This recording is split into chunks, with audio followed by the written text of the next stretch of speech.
Boom. Ladies and gentlemen, what's up, everybody? It's the Edge Voice Streamcast. Hey, with the Royal Wave from Frida Wolf. Hey, this is Frida Wolf right here. Yeah, she's got, we went through a few background choices and settled on this one. I don't know, what's that called behind you? Fan art? Well, yeah, I mean fan art, but do they title it? Because it's quite an interesting juxtaposition.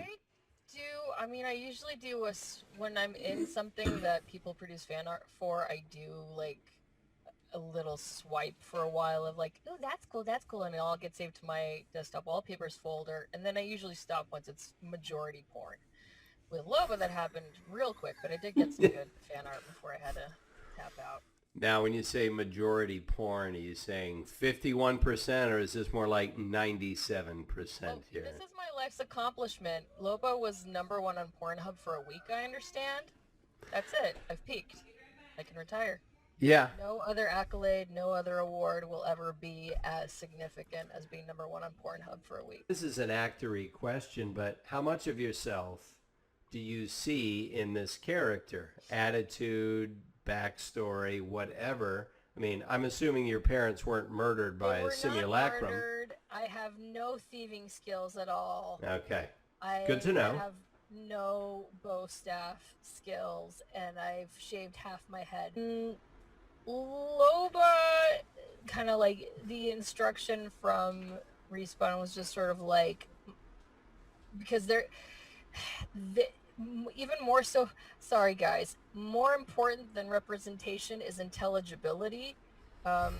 If the common denominator audience American member can't understand what I'm saying, it's all for nothing. It's all a waste of resources. Mm-hmm. So I was asked by Respawn to just do like the blandest Latin American accent I can do, and just like for the record, if people don't know, I'm half Mexican. I'm not Mexican American. I say I'm Mexican and American because my father was a white American. My mother was from Mexico City.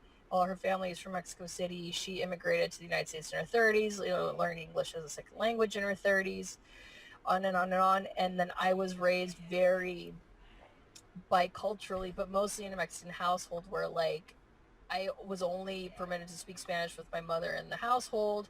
We traveled to Mexico for all of summer vacation every year up until my teens. My grandparents, my mother's parents, would come and stay with us from like October to February, so like the family was always together. And then I spent 5th and 6th grade in Mexico City. Mm-hmm. So to me, like if you're blank American, you are usually, a first or second generation kid of immigrants, and it's part of your culture, but you're not from that country, or maybe you've never been to that country. Like, for example, being African American doesn't mean that you've ever been to Africa or have any context or experience with African culture. You are African American, which is its own thing.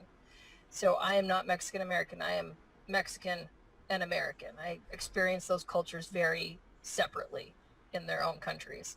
And I speak fluent Mexican Spanish. So because of that,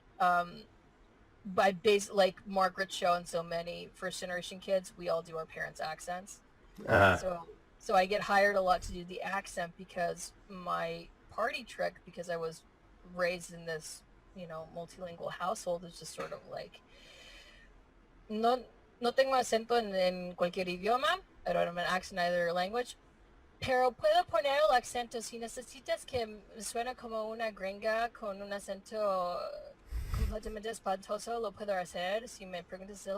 Or I can have an accent in English like someone who learned it as a second language because, Now, for a character like LOBA, once you played around with it a bit and you had it, it seems to me that you have your technique down to, as you said, when you walk in, you're ready to go. You don't need a lot of warm-up time. Pathfinder for me, I've said this before, Pathfinder is me, but I'm just happier and a bit more excited, and so it's not hard to get there because I'm a pretty happy, cheerful guy to begin with. Is there... That's pretty comfortable. Yeah, it's a comfortable thing for me. It's never been a problem. It's one of the easiest jobs I've ever had. And not just because of how easy it is to read as Pathfinder, just the environment that I get to work in. For you, do you have to flip a switch, or is it just a little tweak? I'm sure people have noticed in the lines, because they're even just like game callouts, but the whole point is to infuse them with the character's personality, right? Yeah. The Apex team will pull the reins or loosen the reins depending on how playful, two things, how playful they want me to be and who I'm saying it to, because like obviously the lines with Darren over here with Revenant have a very different tone than like the rest of the team, for example.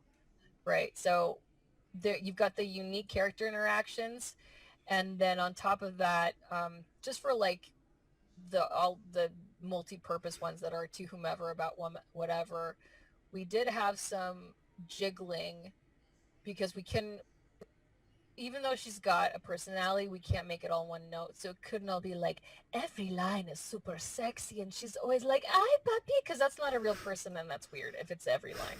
If she's just like, sorry, dudes, no one is perma-horny. It's weird. Wow, it's so weird. Like, women made a character for their gaze and she was still considered sexy by men. Who knew? And she doesn't look like a cocktail waitress. Weird. So strange. So I mean that in itself is, I think, like a success story that should be looked at and pointed to the next time some jerk off at some game studios like, all women do this because that's what they're asking for and they should look a certain way to satisfy my needs. It's like, well, did you ask anybody else in the studio? Because this is going to be an awkward conversation when someone outs you on Twitter in a long thread accusing you of XYZ. So yeah, that's fun. So I'm very proud to be a part of that. That's really cool for me as a feminist and someone who came up in games as a woman in video games and whatever else. I think that's really cool to be a part of. It's nice to see the end result, the rear end result. Just whatever, it writes itself. And to I mean, I don't know exactly the numbers, but I hear that LOBA did well and that she produced some healthy concurrent numbers, like healthy LOBA is tracking well. And hey, to be fair, to your point, I remember seeing quite a few ass shots of Mirage in the lobby. So they play him up a bit and I've seen quite a few female gamers go totally gaga, to use an old word, for this character. They sexualize him in a very big way. So Pathfinder, not so much. There's probably some weird fetish group that's into Pathfinder, but they haven't found me yet. Twitch? Well, look, here's the deal with toxic fandoms and reactionary nonsense. You're arguing about toys. These are toys. Yeah. These are toys. These are games. You work on toys, you're playing toys. And like getting up in arms or like harassing people or targeting people or doing anything nefarious over a toy is so sad on so many levels. They're toys. So before we go, Frida, is there anything you'd like to say to the folks on the chat? It's your chance to... Thank you for coming. This is my first interaction as like, hello, I'm the voice of LOBA. So it's nice to say hello and talk about it. And I'm glad that y'all liked her. Yeah. So just like, thank you. And thank you. Like, thanks to the Apex community for being, as far as I can tell, mostly chill and being very cool. Thanks for being cool and be excellent to each other.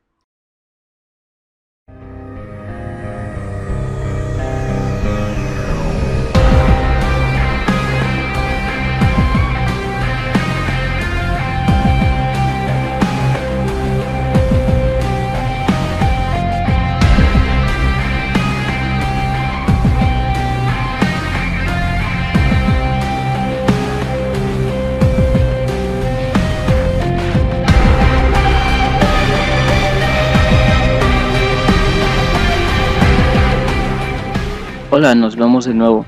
Primero que nada, muchas gracias a la señora Cool porque nos ayudó con la traducción de esta entrevista. Ya saben que está muy cabrón traducir más de 10 minutos de una conversación y ella me apoya mucho en ese sentido. En verdad lo hiciste muy bien, me sorprende mucho tu nivel de español, está mejorando bastante. Suenas como toda una nativa. Bueno, por otro lado, darle la bienvenida a nuestros nuevos miembros del canal. En esta ocasión se unieron 4 personas más a nuestros miembros, los cuales apoyan al canal. Muchas gracias. Ellos son Juan Morales Lara, Reward Dead Panic 117, Sir Dragon 50 y Katsune UUU. Bueno, muchas gracias por estarnos apoyando.